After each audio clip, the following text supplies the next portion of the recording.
Alright, well, I got the fuel line off and there was no need for this because it was super short and it sprayed everywhere. But that doesn't matter because, well, the gas looks pretty much perfectly fine.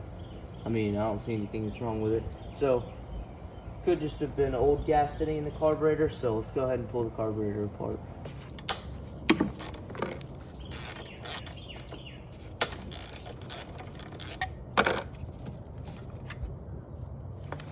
Got the airbox off. Let's take these out.